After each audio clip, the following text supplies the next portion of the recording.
नाहीये. वर्गामध्ये मुलांना म्हणायचंय की समजा आज तू शेतकरी आहेस, आज काय आहेस तू? आजचा शेतकरी आहे. समजा गट ऍक्टिव्हिटी घेतोय आपण, त्यामध्ये त्याला एखाद्याला आपण शेतकऱ्याची भूमिका दिली, तर त्याला सांगायचं नाही की शेतकरी म्हणून तू असं असेल कर. त्याला सांगायचं तू शेतकरी आहेस, कसं करायचं तुझं तू पहा. नाटकामध्ये आणि भूमिका अभिनयामध्ये हा फरक आहे. नाटकामध्ये संवाद लिहिलेले असतात. नाटकामध्ये एखाद्या कॅरेक्टरनं कशी भूमिका वटवावी, काय करावं, कुठले संवाद म्हणावेत हे ठरलेलं असतं. तर भूमिका अभिनयामध्ये असं कुठलंही आपण ठरवत नाही. म्हणून अभिनयापेक्षा भूमिका नटवण्यावर आपल्याला भर द्यायचा आहे. पण तुम्हाला काय वाटतं की भूमिका अभिनय हा मुद्दा का आला असेल बरं आपल्या मूल्यवर्धनात? आपण याला जोडू. आपला भूमिका अभिनय म्हणजे काय करते, नाटक म्हणजे करते. नाटक सोडून भूमिका अभिनय का आला असेल?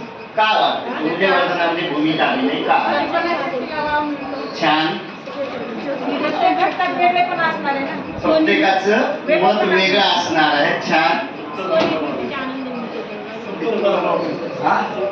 सुप्त गुणांना वाव आहे. आपण थोडस मूल्यांना जोडू ना. मला काय म्हणायचंय, ठीक आहे, पण आपण त्याला मूल्यवर्धनाशी जोडू. जेव्हा आपण भूमिका अभिनय देतो तेव्हा आपल्याकडे एक मूल्य आहे, समानुभूती.